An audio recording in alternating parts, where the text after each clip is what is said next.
llamó la atención cuando estábamos allá en Bolivia visitando a nuestra familia y a nuestros amigos. Obviamente una de las preguntas que venía más a menudo en las conversaciones era que ellos querían saber sobre nosotros, sobre la iglesia. ¿Cómo está la iglesia? ¿Y qué novedades? ¿Cómo es? ¿Cómo es el grupo? Y varias preguntas. La gente quiere saber de nosotros y nuestra familia quiere saber cómo está marchando nuestra comunidad de fe. Y por supuesto nosotros les contamos acerca de nuestras luchas, nuestras victorias, nuestros planes y cómo el Señor está haciendo su obra aquí en medio nuestro en Chiguayante. Y de todas las cosas que compartimos, uno de los puntos fuertes en las conversaciones fue la reciente o última ola de matrimonios que tuvimos hace unos meses atrás. Y esto destacó, a mí me sorprendió que destacase este tema en las conversaciones, pero parece ser que no es común ya que la gente joven se case en nuestros días. Pero porque sorprendí en la conversación, tantos matrimonios en tan poco tiempo. Y la gente, los cristianos, estaban muy contentos de escuchar que en nuestra congregación habían parejas jóvenes que estaban tomando en serio su fe y su relación de proleo, de noviazgo y de matrimonio. Parece que en otras iglesias no han habido tantos matrimonios últimamente. Y me llamó la atención cómo esta noticia alegraba, animaba a la gente allá en Bolivia. Así que hasta allá trascendió la noticia de sus matrimonios, chiquillos. Y es verdad que hoy día el matrimonio como institución está en crisis, ¿no es cierto? Recuerdo otro tipo de conversación muy distinta a esta conversación que tenía con mis amigos y familiares en Bolivia que se alegraban por el matrimonio. Me recordó otra conversación, no voy a decir con quién, pero que cuando se enteró que yo estaba pronto a casar a personas jóvenes, me dijo: es una locura. Y usted como pastor debería aconsejarles que no se casen. Usted debería aconsejarles más bien que disfruten sus vidas. El matrimonio no es nada más que un ritual pasado de moda. ¿Qué logran los chiquillos con ponerse anillos en los dedos tan jóvenes? ¿Qué logran con decirse cosas bonitas y tener un vestido blanco bonito y tomarse fotos en el altar? Todo eso no es nada más que un ritual vacío. Cuando uno se ama, no necesita esos rituales. Es solamente un botadero de plata. Bueno, yo le respondí que es lo que pensaba yo. Pero, ¿realmente es así? ¿Es un ritual vacío? ¿Qué piensan los recién casados? ¿Fue un ritual vacío? Ponerse el vestido, hacerse estos anillos. La gente piensa quizás que los rituales hoy día ya no son importantes, o que los rituales en sí mismos son vacíos, que ya no tienen sentido. Pero si te pones a pensar, el rito en sí mismo no es tan valioso. De hecho, puede llegar a ser un gastadero de dinero. Sobre todo si termina en un divorcio, uno se puede preguntar qué sentido tuvo. Pero en el fondo no estamos discutiendo eso. Los rituales, no todos ellos son sin sentido. Sobre todo, lo que yo creo que le da el verdadero peso, el verdadero significado a un ritual, es el significado que representa en el corazón de las personas. Cuando la persona que está realizando ese acto, ese rito, lo hace sinceramente, lo hace con un compromiso, lo hace sabiendo qué es lo que está haciendo. Para él, para ella, ese rito cobra un significado potente. Y esto, que es simplemente un pedazo de metal, puede cobrar un significado especial. Lo que quiero decir es que los ritos en sí mismos no son malos, ni necesariamente buenos. El corazón con el que lo haces es lo que le da sentido. Dios le dio a su pueblo muchos ritos en la Biblia. Y en el Antiguo Testamento, cuando leemos este libro de Levítico, vamos a encontrar toda clase de rituales. Y a nosotros quizás nos van a parecer estos ritos y estas cosas, y quizás no le encontremos mucho sentido. Pero yo quiero animarte a pensar mientras leemos este libro, ¿cuál es el corazón? ¿Cuál es la intención? Dios no les estaba dando a los israelitas rituales vacíos que ellos tenían que cumplir rigurosamente, sino que lo que Él les estaba dando era algo por el cual quería enseñarles un significado poderoso. Y eso es lo que tenemos que concentrarnos en entender.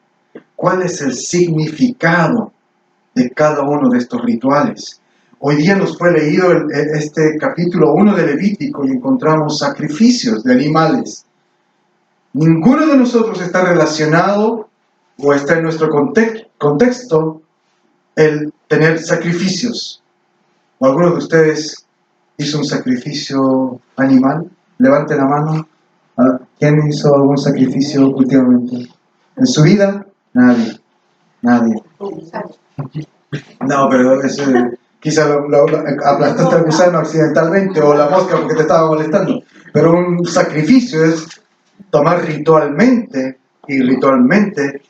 matar un animal.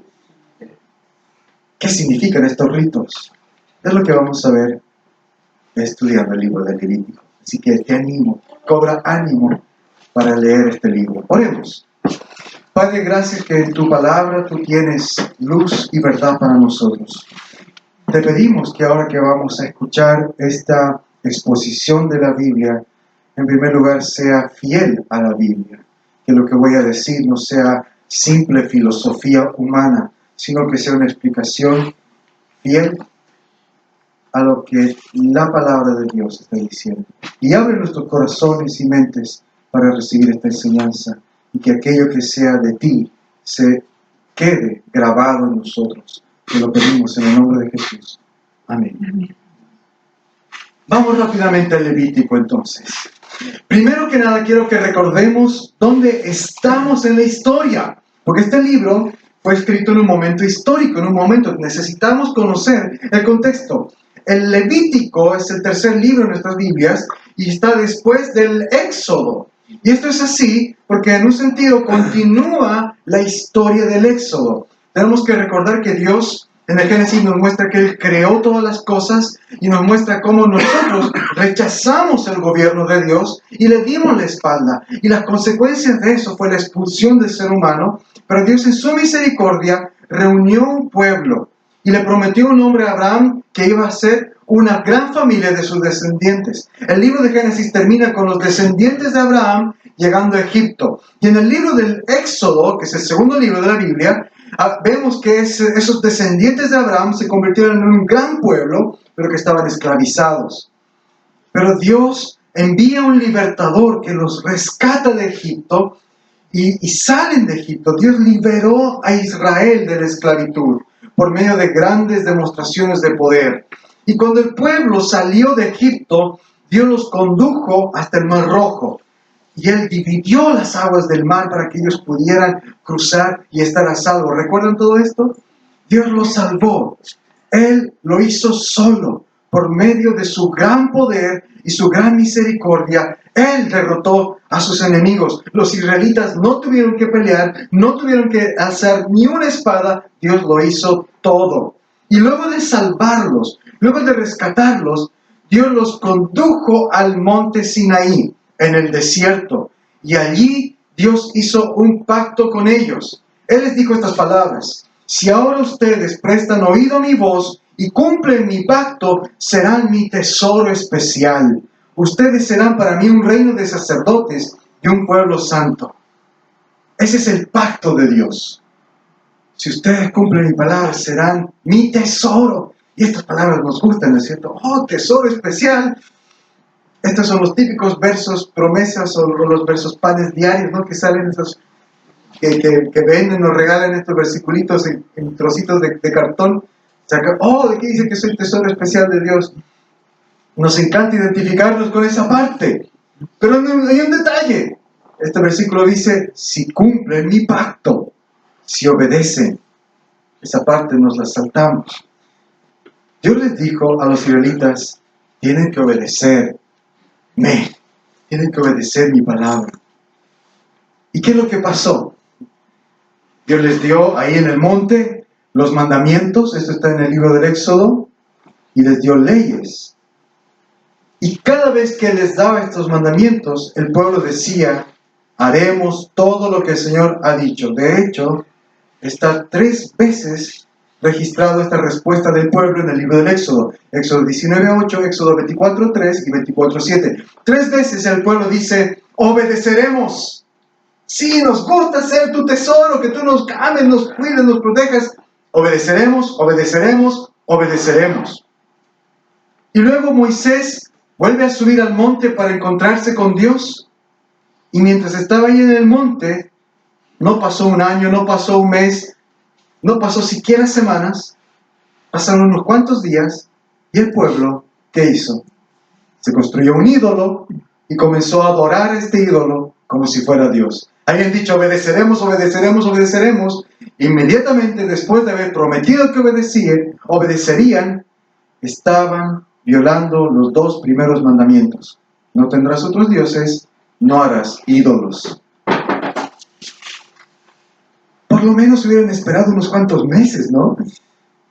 O haber violado un mandamiento más pequeño, como este mandamiento que está en Éxodo 26, que dice que si te prestas una chaqueta de tu prójimo, se la devuelvas antes de que se ponga el sol. Por lo menos, aunque sea ese mandamiento, hubieran quebrado. Quebraron los más grandes mandamientos, los más importantes. Después de haber dicho, obedeceremos, obedeceremos, obedeceremos. Israel no fue el pueblo santo que debió ser. Por lo tanto, ellos no debieron ser un tesoro especial para Dios. Dios no tenía por qué tratarles como tesoro especial. Porque la cláusula del pacto, del contrato era, si me obedecen, serán mi tesoro especial. Ese es el contexto del Levítico. Dios dándoles sus leyes, el Levítico son estas leyes, estos mandamientos, a un pueblo que dice, que jura, que promete, voy a cumplir estas leyes, pero que inmediatamente las está quebrantando. Ese es el contexto. Así que debemos recordarlo mientras leemos Levítico. Dios le dio estas leyes a un pueblo infiel. Y lo que debe impresionarnos es precisamente ese hecho, de que a pesar de su gran infidelidad, a pesar de su gran estupidez, Dios les sigue hablando. Levítico comienza de hecho con estas palabras. Mira tu Biblia, Levítico 1, verso 1. El Señor llamó a Moisés desde el tabernáculo de reunión y habló con él. Dios habló con Moisés. Esta frase, Dios habló con Moisés, se repite 38 veces en el Levítico. Y la frase, Dios le ordenó a Moisés, se repite 18 veces. Eso nos da un total de 56 veces. Escúchame bien, 56 veces que el Levítico dice, Dios habló con Moisés, Dios le ordenó a Moisés. A pesar de que el pueblo estaba pecando. Eso debe sorprenderte. Eso debe impactarte. El primer verso del Levítico nos está diciendo que Dios llamó a Moisés. Cuando el pueblo estaba pecando, estaba adorando un becerro de oro, Dios habló a Moisés. Y si tú ves el último versículo del Levítico, de hecho te animo a que te vayas hasta el final, capítulo 27. Mira el último verso de este libro, capítulo 27. Está en la página 201. Mira cómo termina el libro. Estos son los mandamientos que el Señor dio a Moisés en el monte Sinaí para los hijos de Israel. una y otra vez este libro nos está diciendo, Dios le habló a un pueblo pecador. Dios le habló, Dios le dio sus mandamientos, Dios le habló, Dios ordenó. El libro comienza y termina con estas afirmaciones. Dios habló. Queridos, Dios sabía que su pueblo no era obediente. Dios sabía, ¿tú crees que él era ciego, que él era tonto? Él sabía que ellos le estaban desobedeciendo en ese mismo momento en que él estaba entregándole estos mandamientos a Moisés. En el momento preciso en que él estaba hablando con Moisés, ellos le estaban traicionando y él lo sabía. Y eso, escúcheme bien, no le detuvo, no le frenó a Dios de seguir hablando con Moisés. Eso no le detuvo de dar los mandamientos, estos mandamientos que son su plan para nuestras vidas. ¿Sabes qué nos está enseñando aquí la Biblia? Esta verdad que debe estar grabada en nuestros corazones. Escucha esta verdad.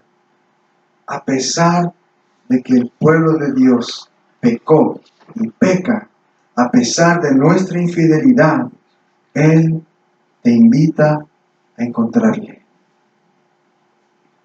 Este es el primer principio, la primera lección que vemos en Levítico, que Dios le dio su ley a un pueblo que estaba pecando. Eso debe impactarnos. Ellos estaban adorando un ídolo y Él está hablando con Moisés, dándole instrucciones acerca de la adoración, porque el Levítico son instrucciones acerca de la adoración. Yo quiero que mi pueblo venga a mi templo y me adore de esta manera. Pero Señor, te están traicionando. Yo quiero que ellos vengan a mi templo y me adoren. Pero ellos te han dado la espalda, están adorando un ídolo. Yo quiero que mi pueblo se acerque a mí y me adore de esta manera.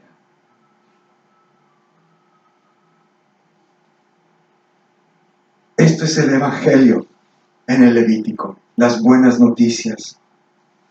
Que Dios ama y busca a pecadores infieles y débiles como yo y como tú. No lo merecemos, pero Él es misericordioso. Y esto lo vemos también en el segundo verso del Levítico. Dios invita a este pueblo pecador a su presencia y le da un medio, una forma de acercarse. Mira el verso 2. Cuando alguno de ustedes presente una ofrenda al Señor, la presentará de su ganado vacuno u ovejuno. Los primeros 7 capítulos del libro de Levítico describen 5 tipos de sacrificios. Está la ofrenda quemada, la ofrenda de grano, las ofrendas de paz, ofrendas por el pecado y ofrendas por restitución de la culpa. Y la esencia de cada una de estas ofrendas, cada uno de estos sacrificios, es que Dios está proveyendo un medio para que este pueblo pecador pueda entrar a su presencia. Vamos a estudiar qué quieren decir cada uno de estos sacrificios. Pero en síntesis, el sistema de sacrificios es una invitación de Dios para que un pueblo pecador se relacione con Él. Ahora, ¿qué es lo que nos enseña específicamente? Eso en términos generales, pero en términos específicos. ¿Qué nos enseñan estos sacrificios del capítulo 1? Yo encuentro que el verso clave está en el versículo 4 de este capítulo. En este verso, Dios le está diciendo a Moisés cuál es el propósito de este sacrificio quemado. Lee el verso 4. Pondrá su mano sobre la cabeza del holocausto y le será aceptado para expiación suya. Estos sacrificios de animales son sacrificios para expiar al pueblo. Expiación es el propósito. Amén, hermanos, esa es la lección. Váyanse a sus casas, hermanos. ¿Y qué es la expiación? Expiación es una palabra grande en la Biblia, una palabra muy importante, pero una palabra que no la conocemos, no la ocupamos generalmente. Pero esta palabra aparece 53 veces en Levítico y solamente 43 veces en todo el Antiguo Testamento. Así que Levítico habla muchísimo de la expiación. Levítico habla de la expiación más que cualquier otro libro del Antiguo Testamento. ¿Qué es expiación?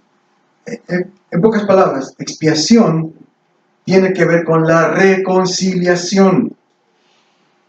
La palabra que se ha traducido expiación viene de una palabra hebrea que habla de la necesidad de reconciliar dos partes que están enemistadas. Habla de la necesidad entre dos partes. Ponte tú, entre Waldo y yo hay una enemistad. Nos peleamos por algo. Yo ofendí a Waldo, le hice daño. Entonces, si quiero restituir mi amistad con él, quiero volver a ser amigo con él, tengo que reparar el daño que le hice. Ese acto de reparar el daño es expiar, expiación. Cuando hablamos de expiación, entonces, en nuestra relación con Dios, tiene que ver casi exclusivamente con quitar el pecado, remover esa culpa, ese daño. Porque no puede haber reconciliación a menos de que se quite el daño. Y cuando hablamos de nuestra relación con Dios, el daño tiene que ver con el pecado. Dios es perfectamente santo. El pecado no es permitido en su presencia. Dios no recibe el pecado, no admite pecado en su presencia. Entonces, ¿qué debemos hacer los pecadores para poder estar en su presencia? De alguna manera, el pecado tiene que ser removido. Y ese es el propósito de la expiación. Otra forma de entenderlo es como el pago por un rescate. La vida de un animal es sacrificada como el pago para rescatar la vida de un ser humano. La vida del animal en lugar de la vida del pecador. No había nada mágico en el animal. Tampoco se trata del proceso del ceremonial del sacrificio. Se trata de otra cosa. ¿Qué es lo que lograba que la culpa del pecado israelita, del creyente israelita, sea removida? No es el sacrificio, ni el animal, ni el sacerdote. Lo que hacía efectiva que un israelita pueda ser quitada su culpa, quitado su pecado, era la fe del israelita. Acercarse a Dios confiando en que Dios iba a tener misericordia. Estos rituales que vemos aquí no eran rituales muertos, eran actos espirituales. El sacrificio es físico, se mata un animal, pero no es esa muerte en sí misma la que le daba perdón al israelita, sino la intención, la fe del israelita. El creyente que se acercaba con un corazón arrepentido y esperaba que Dios sea misericordioso y que Dios acepte la muerte de ese animal en lugar de mí, ese israelita recibía el perdón de los pecados, de sus pecados. Y eso es fuerte. En este capítulo vemos que son 3 tipos de animales. Animales del ganado vacuno, están en los versos 3 a 9, esos son toros, vacas. Animales del rebaño, versos 10 al 13, esos son ovejas o cabras. Y finalmente, aves, versos 14 al 17. El proceso de cómo sacrificar a los toros y las ovejas es prácticamente el mismo. El israelita, el creyente israelita, debía llevar a su animal, debía colocar su mano sobre la cabeza del animal al momento de presentarlo. Este acto de poner su mano en la cabeza del animal, del toro o de la oveja, establecía un contacto, una conexión entre el animal y la persona. Este hecho de poner su mano tenía un simbolismo. Representa que hay una transferencia. El pecado, la culpa de esta persona se transfería al animal. De manera que cuando el animal moría, recibía el castigo y la sentencia del pecado de esta persona, la recibía el animal. En otras palabras, el animal llevaba el pecado de este creyente. Y el animal moría la muerte que este creyente debía recibir en su lugar. Y este era un proceso bastante gráfico, hermanos. Que después de poner la mano en el animal, el mismo creyente debía tomar el cuchillo, enterrárselo en el animal, en el cuello, y degollarlo. Y luego los sacerdotes debían abrir el animal, rociar con su sangre el altar, debían despellejarle, quitarle toda la piel, cortarlo en pedazos, debían lavar aquellas partes del animal que podían haber sido contaminadas con estiércol, debían lavar los intestinos y las patas, porque nada impuro debe presentarse. Y todo este que ha sido cortado, despellejado, toda esta carne del animal debía ponerse en el altar y debería ser quemado hasta que no quede nada.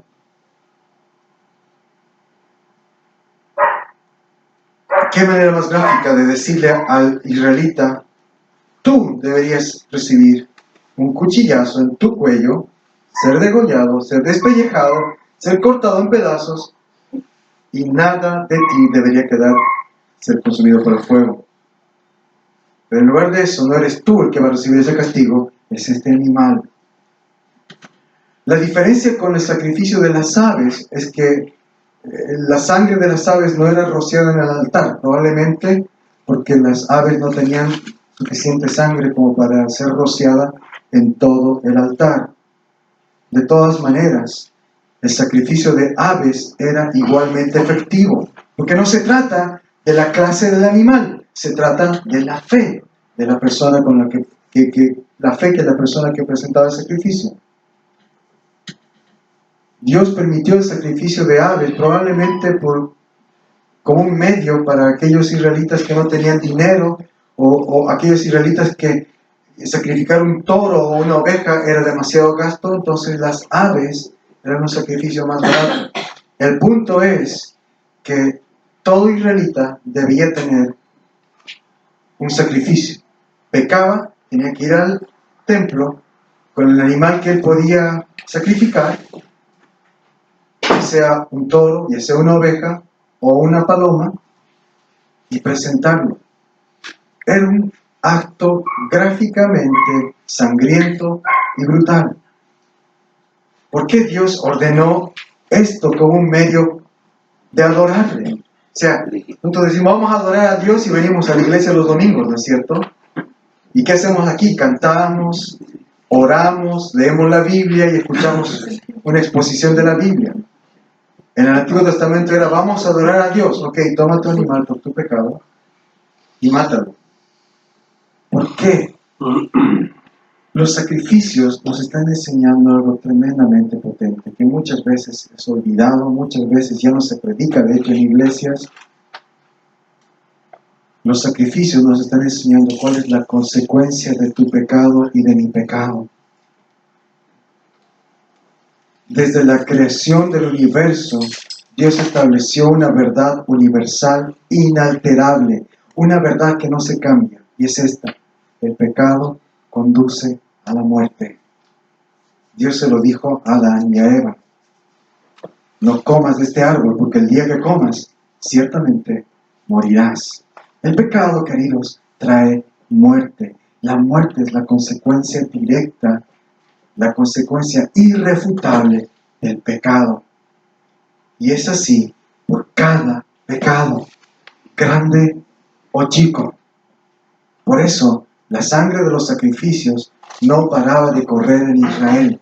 Corría y corría y corría, en la mañana, en la tarde y en la noche. Porque los israelitas, si no presentaban esos sacrificios, podían morir por sus pecados. Al ofrecer un animal, estaban de hecho salvando sus propias vidas. El animal moría en lugar de ellos. Los sacrificios entonces en Levítico nos están mostrando de una forma gráfica que mi pecado y tu pecado, el pecado de los israelitas, lleva a la muerte. Cada vez que un israelita pecaba, tenía que ir con un animal al templo y matarlo. Si no, él podía morir. ¡Qué poderosa lección! ¿No es cierto? ¡Fuerte! Le mostraba a estos creyentes israelitas la consecuencia de su pecado y lo que él merecía recibir. Queridos, así como los israelitas, nosotros hemos pecado y nuestro pecado conduce a la muerte y no merecemos un castigo diferente. Alguien tiene que morir por el pecado tuyo, por el pecado mío.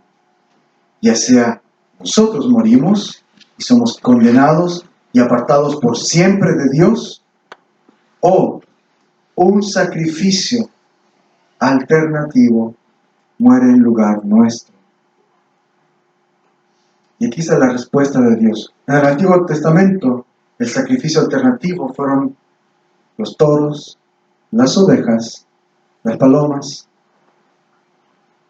Pero llegó un momento en la historia de la humanidad que Dios proveyó un sacrificio completo para rescatarnos del castigo de nuestro pecado. Dios mismo se hizo hombre, se encarnó. Dios mismo vivió una vida sin mancha y murió en la cruz como un sacrificio en lugar de los creyentes.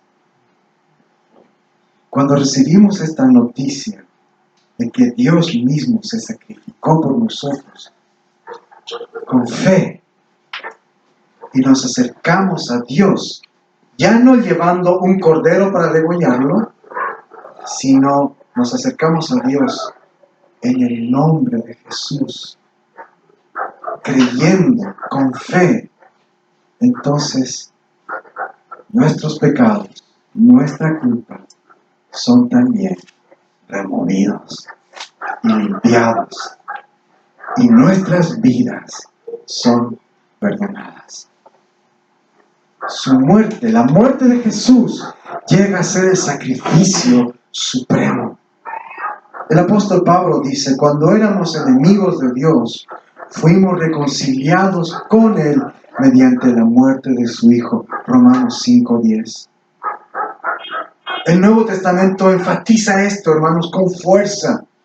En otro lugar Pablo dice: porque la paga del pecado es muerte, pero el regalo de Dios es la vida eterna en Cristo Jesús, Señor nuestro. Romanos 6:23.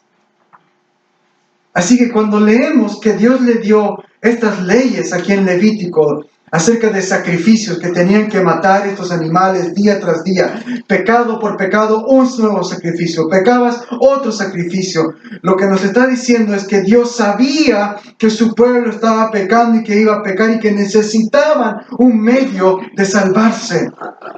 Dios sabía que ese pecado los alejaba. Pero Él no quería que estén lejos. Él no quería que ellos estén condenados. Así que les dio un medio para traerlos. Dios les estaba demostrando a los israelitas, por medio de estos sacrificios, que quizás a nosotros nos parece un poco cruel, Al contrario, estos sacrificios no tienen nada de cruel. Estos sacrificios nos hablan de la misericordia de Dios, porque nos está diciendo, ustedes debían morir, pero yo les estoy dando un medio para salvarse. Moisés dijo lo siguiente: el Señor, Dios misericordioso y clemente, lento para la ira y grande misericordia y verdad, es misericordioso por 1000 generaciones, perdona la maldad y la rebelión y el pecado. Hermanos, estos sacrificios nos están hablando de la misericordia de Dios, de que Él ama al pecador y ha provisto un medio de expiación, un medio por el cual tu culpa y mi culpa pueden ser quitados. Y ese medio para los israelitas fue el sistema de sacrificios. Pero nunca se trató de hacer sacrificios y de rituales nomás. Nunca se trató de simplemente hacer estos sacrificios y rituales vacíos. Realizar un simple acto religioso nunca es el medio para acercarte a Dios. Ser religioso no es el medio. Mira lo que escribió el salmista en el Antiguo Testamento, Salmo 40, versos 6 al 8. Escribió lo siguiente: las ofrendas y los sacrificios no te agradan. Está hablando a Dios. Tú no pides holocaustos ni ofrendas de expiación. Hacer tu voluntad, Dios mío, me agrada. Tu ley la llevo dentro de mí. No se trata de hacer solamente sacrificios. No se trata simplemente de venir a la iglesia, de ir a hacer cosas religiosas. La adoración real, para que sea aceptable sacrificio, debía ir acompañado de fe. Debía ir acompañado de fe y de obediencia. Lo que cuenta no es qué tan grande era el animal, qué tan grande era el sacrificio. Lo que contaba era la fe del israelita que se acercaba, la intención de su corazón. Si ese israelita llevaba 20 toros por su pecado y se acercaba sin fe, no recibía perdón. No era el olor de la carne de los animales quemándose lo que agradaba a Dios, sino el deseo sincero del creyente que busca ser reconciliado. Eso es lo que agrada a Dios. Queridos, y eso es lo que nos está enseñando este pasaje. Estos sacrificios al final hablan de la cruz. El verdadero sacrificio es Cristo en la cruz. Él nos dio a nosotros un medio más grande y perfecto que el sistema de sacrificios de animales del Antiguo Testamento. Un sacrificio que se hizo una sola vez tiene poder para siempre. Por eso ya no se repite. Por eso que Jesús no tiene que venir y morir cada vez que pecamos. Su muerte fue el sacrificio perfecto. Pero solamente podemos ser beneficiarios de ese sacrificio si nos acercamos a Él con fe. Igual que en el Antiguo Testamento. El creyente del Antiguo Testamento y del Nuevo Testamento se salva solamente por fe. Por fe.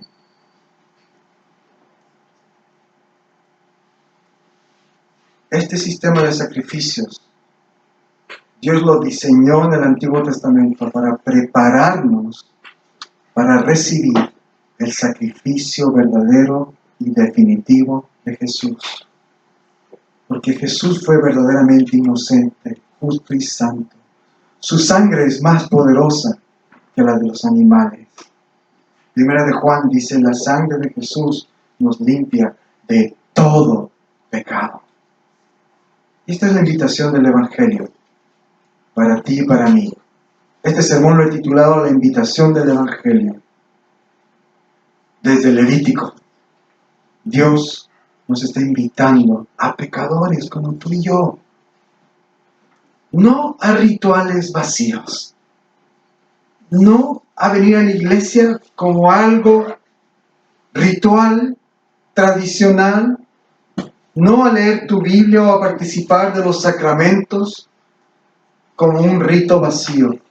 Hermanos, si lo hacemos como un ritual, como algo a lo que estamos acostumbrados, no sirve de nada. De la misma manera fue para Israel en el Antiguo Testamento y sigue siendo para nosotros hoy. Dios te invita a conocerle, a amarle, a participar con otros creyentes, a aprender su palabra, a leer su palabra, a participar por fe del cuerpo y la sangre de Cristo, pero es por fe, con sinceridad. Así que yo te animo. ¿Cómo vas a responder a este mensaje? ¿De qué manera? Especialmente en estos días de confusión, de agitación, de inseguridad que estamos viviendo. ¿De qué manera te ayuda a ver la vida? Yo te voy a decir de cómo me ayuda a mí. Este pasaje me ayuda a entender que mi mayor problema, el riesgo más grande que enfrento, no es el coronavirus. Tampoco que tenga una pensión paupérrima, si es que la voy a tener. Tampoco un mal o deficiente sistema de salud o un mal deficiente gobierno. Ese no es mi mayor problema. Mi mayor problema es que soy pecador, que he fallado a Dios y constantemente le fallo. Por lo tanto, merezco de Él la muerte, la condenación. Pero este pasaje me muestra que Dios, en su gran misericordia, decidió reconciliarme con Él, me llama a Él y Él proveyó un sacrificio para reconciliarme en la muerte, en el sufrimiento de su Hijo en la cruz. Y yo puedo tener esperanza y vida eterna con Él. Por lo tanto, mi mayor problema ya ha sido resuelto. Mi mayor problema ya ha sido resuelto en la cruz. Por eso es que yo como cristiano no pierdo la esperanza, ni la fe, ni caigo en la desesperanza, ni en el estrés, ni en el afán, ni necesito salir a pelearme con carabineros. Porque mi confianza está puesta en aquel que pagó el precio supremo para mi bienestar. Lo pagó con su propia vida. Por lo tanto, confío en Él. Eso no quiere decir que me relajo y no hago nada para mejorar mi situación, para mejorar el país en el cual vivo. Debemos luchar. Pero ese es otro tema. Mi paz, mi confianza, mi seguridad está en Jesús. Y eso es lo que la Biblia te llama a ti, queridos hermanos. Tu confianza no te la da tu trabajo, ¿verdad? Tu seguridad no te la da tu salud. Tu confianza, tu seguridad te la da Cristo. Su amor. Él murió por ti. Los demás problemas se van a ir resolviendo. Así que, hermanos, sigamos adelante confiando en el amor eterno de Dios en Cristo Jesús.